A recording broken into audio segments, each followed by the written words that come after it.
看世界，咱镜头来美国。美国伫今年的热天，即马已经发生在目镜鲨鱼攻击人的事件。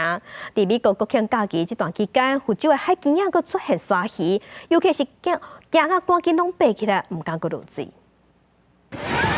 福州这个海埔伫美国国庆的即天，有真侪来耍水的人，也毋过岸顶的游客向发现，这只大鲨鱼竟然唔惊游客，对游客后壁游过去，浮出海面的鱼势也阁有尾溜，看起来是特别惊人。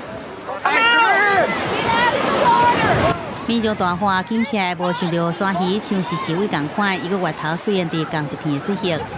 Where did it go? Where did it go? There's somebody still out there. 游玩伫海内底受水的人，后来感觉到鲨鱼的威胁，若注意这鲨鱼，若赶紧撤退。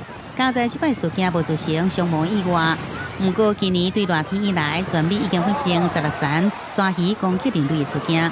镜头转来到四川，画面上这只辽形妈妈正伫树棵顶面换来换去，敢是伫爬树，也是标记领地。这时阵想要爬上树的细只辽形，却是对树顶落来。这对野生的辽形，真正伫个绵羊市国家公园内底踅来踅去，趣味古锥的模样，拢互监视器翕落来。大辽形基地工作人员研判，这只细只辽形大约是半岁左右。这撮母仔的探险旅行，可能是为着训练伊的模性机能。公视新闻，张慧敏编译。